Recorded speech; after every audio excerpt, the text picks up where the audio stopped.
Selamat datang di sesi kupas tuntas kita.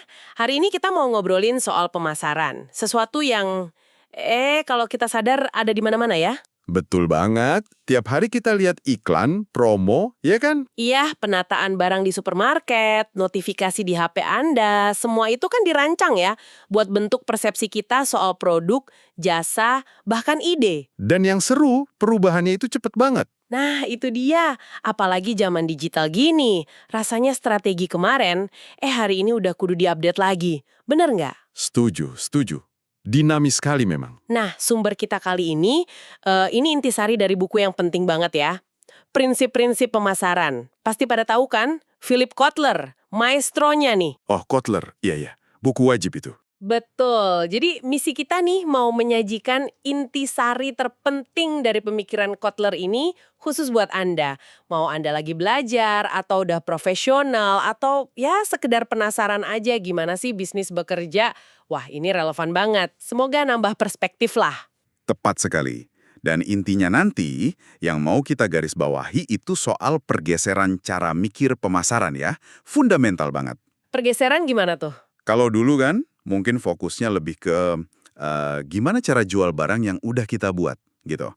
Nah sekarang, pertanyaannya lebih dalam. Gimana caranya kita bangun hubungan yang benar-benar bernilai sama pelanggan? Jadi bukan cuma jual beli sesaat ya? Bukan. Ini soal relasi jangka panjang. Apalagi pasarnya kan, wah, kompleks, berubah terus. Nanti kita lihat deh, gimana perusahaan-perusahaan yang cerdas itu ngadepinnya. Oke, menarik. Mari kita mulai dari dasarnya dulu kali ya. Memahami siapa sih pelanggan kita, terus medan perangnya kayak gimana. Sip, fondasinya dulu.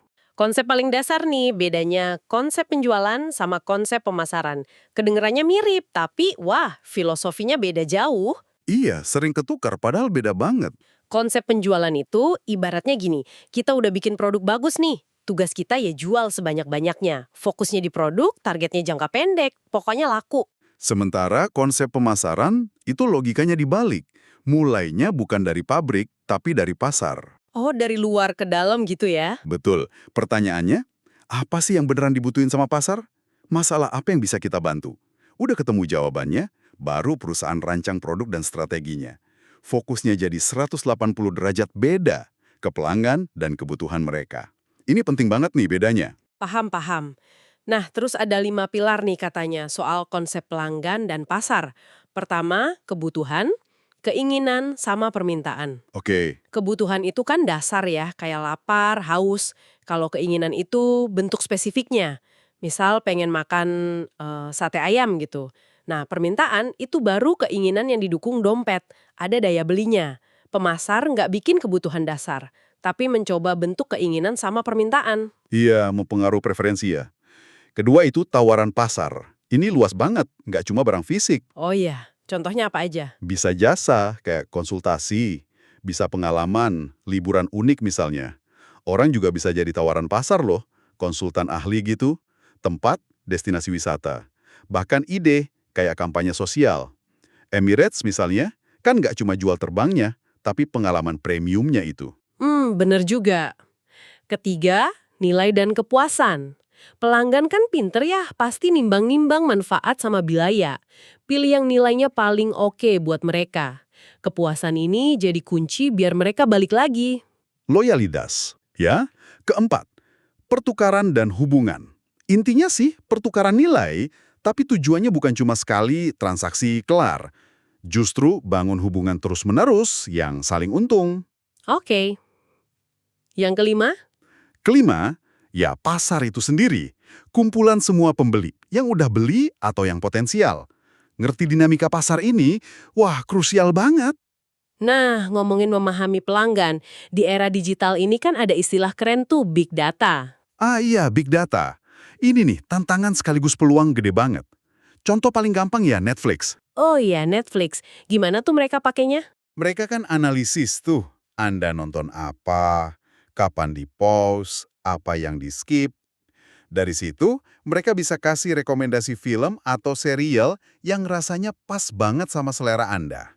Kayak Netflix, kenal kita banget kan? Iya sih, kadang serem juga kok bisa pas gitu rekomendasinya. Tapi ada bahayanya nggak sih kalau terlalu ngandelin data gitu? Nah, pertanyaan bagus. Jadi kayak kurang feel gitu, terlalu robotik mungkin. Bisa jadi. Tantangannya memang di situ. Big data bisa jadi big noise. Cuma data sampah kalau nggak bisa diolah. Kuncinya bukan cuma punya data, tapi bisa narik insight, wawasan berharga dari situ. Itu yang bedain. Oke, jadi analisisnya yang penting ya. Betul. Makanya riset pemasaran juga berkembang pesat. Udah nggak cuma survei atau kuesioner biasa. Sekarang ada metode kayak riset etnografi. Ini menarik nih. Etnografi, gimana tuh? Jadi peneliti itu beneran hidup bareng konsumen. Ikut aktivitas mereka buat ngertiin perilaku di konteks aslinya. Tim riset Kurs, itu merek bir. Mereka sampai nongkrong di bar buat lihat langsung gimana orang milih dan nikmatin bir. Bukan nanya doang.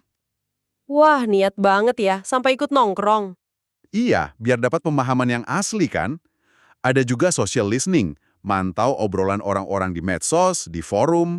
Ini bisa nangkap sentimen pasar yang jujur, yang real time. Masuk akal. Bahkan ada yang lebih canggih lagi.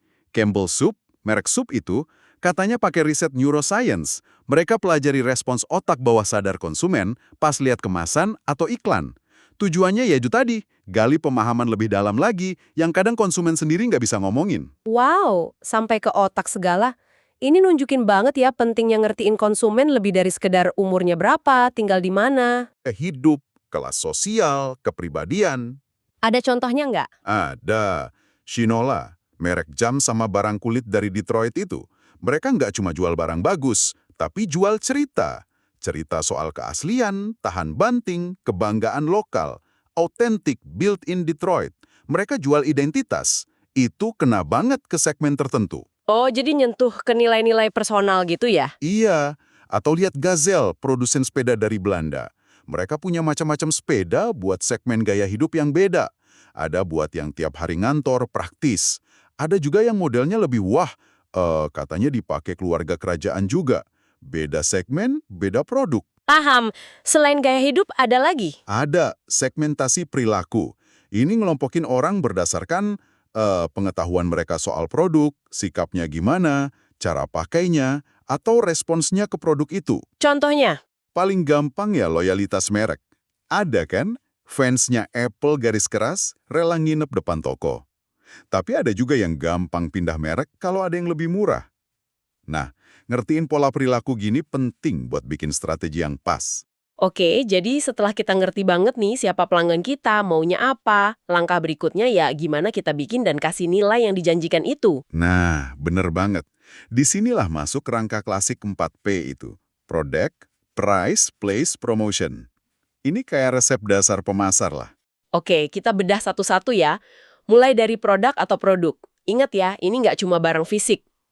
Betul. Jasa itu kan produk juga, dominan malah sekarang. Nah, kalau di jasa, hal kayak internal marketing itu jadi penting banget. Internal marketing. Maksudnya gimana? Pemasaran ke dalam perusahaan sendiri. Contohnya HSBC, bank itu.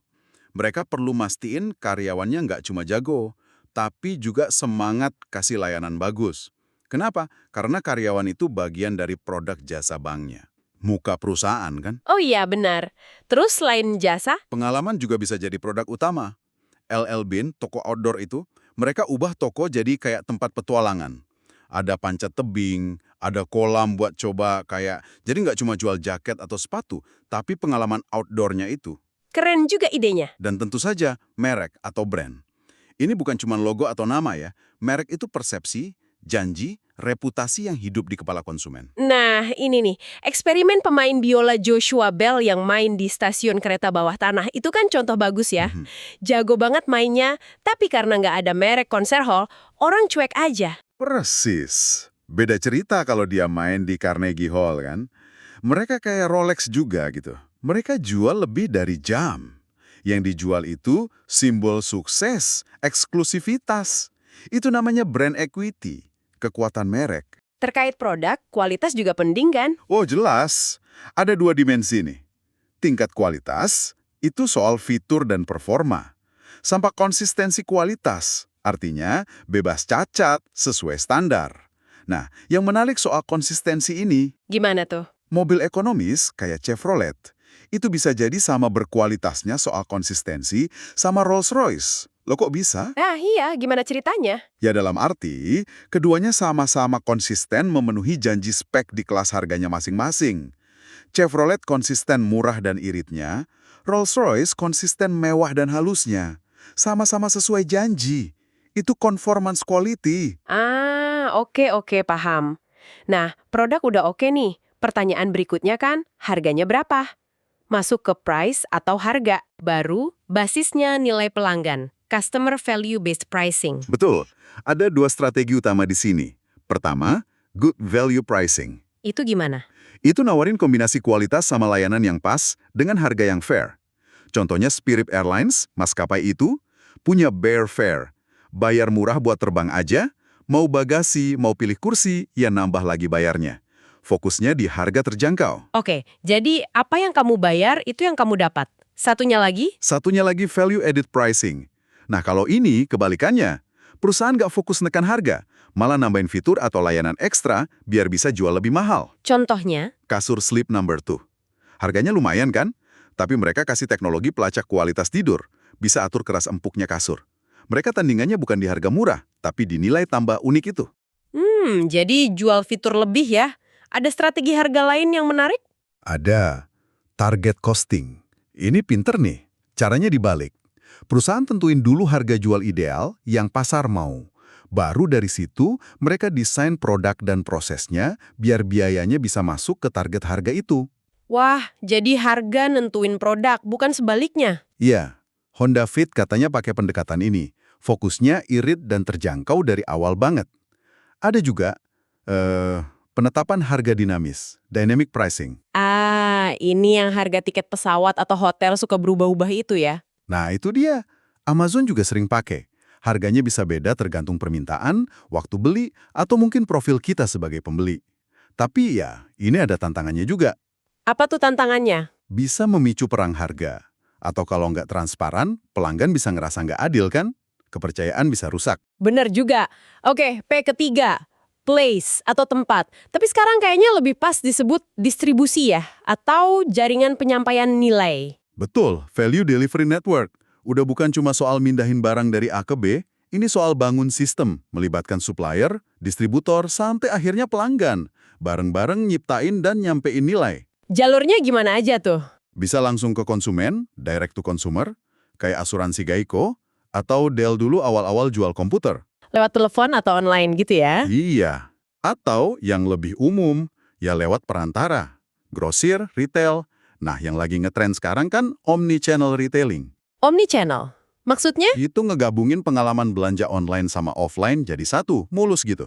Anda bisa lihat-lihat barang online, terus coba di toko, belinya lewat aplikasi, minta dikirim ke rumah, atau ambil sendiri di toko.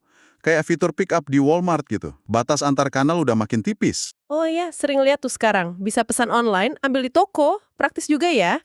Nah, di jaringan distribusi ini, kekuatan antar pemain juga menarik buat dilihat. Retail gede kayak Walmart itu punya posisi tawar kuat banget ke pemasoknya. Contohnya gimana?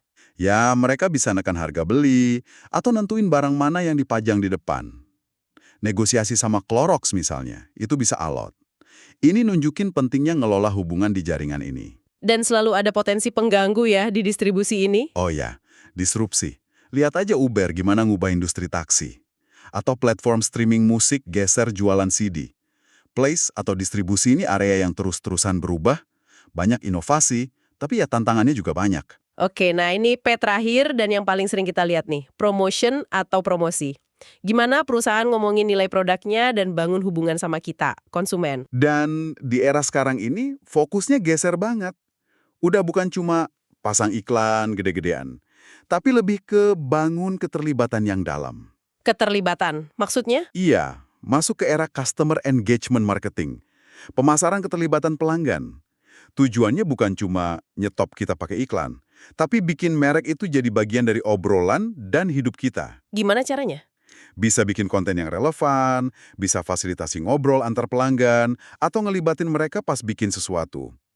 Merek baju Life is Good tuh, misinya kan menyebarkan optimisme. Mereka bangun komunitas yang nyambung banget secara emosi. Jadi lebih ke bangun komunitas ya. Dan di sini peran media sosial gede banget pasti. Banget! Lihat Red Bull. Mereka kan nggak cuma jual minuman energi ya. Mereka itu udah kayak perusahaan media. Bikin konten-konten keren soal olahraga ekstrim, gaya hidup petualangan. Fansnya loyal banget. Jangkauannya jutaan. Kayak Starbucks atau Coca-Cola di Facebook tuh. Gila ya, jutaan followers. Dan bisa interaksi langsung, real time. Itu senjata kuat banget. Masih ingat nggak pas Super Bowl listriknya mati? Oh iya, yang gelap itu ya. Nah, tweetnya Oreo waktu itu, "You can still dunk in the dark." Tetap bisa celup biskuit dalam gelap. Itu langsung viral. Cerdas banget kan? Mereka tanggap, relevan, nunjukin kepribadian. Itu bikin dekat, susah dicapai iklan biasa. Benar, benar. Momen itu keren banget. Nah, keterlibatan ini penting karena mikirnya jangka panjang ya. Udah bukan mengejar penjualan hari ini doang. Tepat. Kita masuk ke konsep nilai sumber hidup pelanggan, Customer Lifetime Value atau CLV. Ini nih, salah satu yang benar-benar ngubah permainan. Iya ya, kalau dipikir ini radikal juga idenya.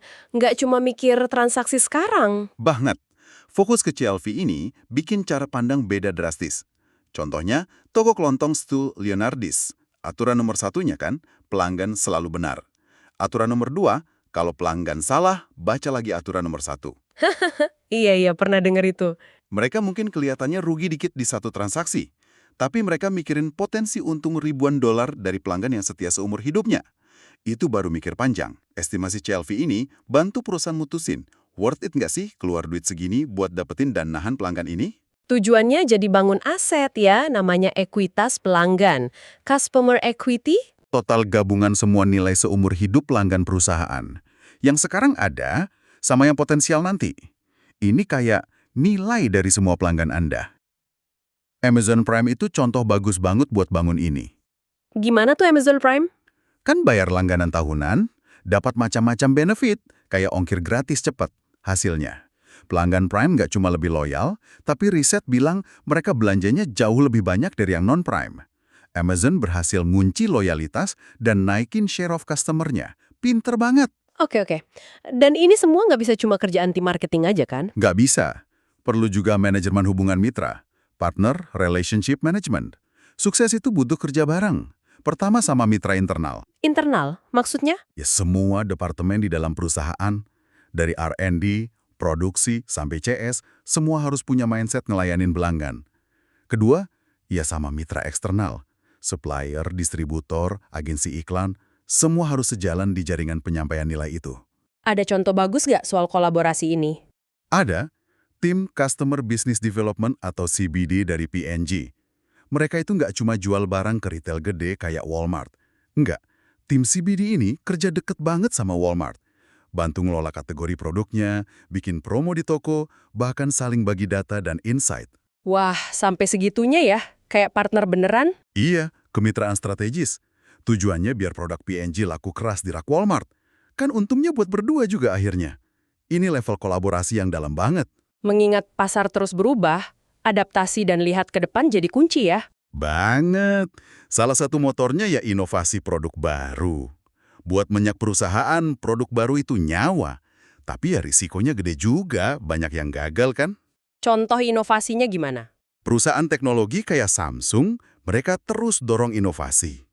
Fokus ke Internet of Things, IoT misalnya, bikin ekosistem alat yang nyambung semua. Atau Nestle di India, mereka kan rombak magi habis-habisan tuh setelah ada masalah. Nah iya, mereka nggak cuma benerin soal keamanan pangan, tapi dengerin konsumen yang pengen rasa lebih seger, bahan lebih alami, terus mereka luncurin varian baru sesuai riset itu. Itu contoh adaptasi produk karena dengerin pasar. Ide-ide produk baru ini datangnya dari mana aja sih? Bisa dari dalam, lewat program inkubasi atau entrepreneurship. Kayak di AT&T ada program gitu, karyawan didorong kasih ide bisnis baru. Bisa juga dari luar, lewat crowdsourcing. Crowdsourcing? Kayak gimana tuh? Ngajak orang luar kasih ide. Under Armour pernah bikin kompetisi Future Show. Undang inovator luar buat presentasi ide produk revolusioner. Kuncinya, buka keran ide dari mana aja. Tantangan lain yang nggak kalah gede, main di pasar global. Pemasaran internasional itu rumit. Betul. Perusahaan mesti pinter nyimbangin dua kutub, standarisasi global lawan adaptasi lokal. Bedanya apa tuh? Standarisasi itu artinya produk, iklan, mereknya sama di mana-mana. Ini hemat biaya, citra globalnya kuat. IKEA misalnya, desain Skandinavianya kan sama aja di mana-mana intinya. Terus kalau adaptasi? Adaptasi lokal ya disesuaikan sama selera, budaya, kondisi pasar setempat. IKEA juga adaptasi kok, ukuran furnitur atau warna buat pasar Asia misalnya. L'Oreal itu jago banget nyimbangin ini. Gimana caranya L'Oreal? Mereka punya banyak merek global, tapi strategi pemasaran, kadang formulanya juga disesuaikan.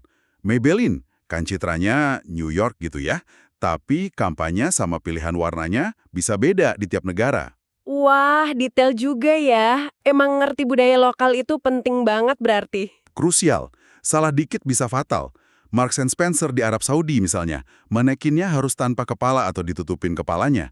Kelihatannya sepele, tapi penting. Bener juga. Tapi pasar global juga peluang kan, termasuk buat segmen bawah. Nah, iya, peluang di dasar piramida ekonomi, bottom of the pyramid.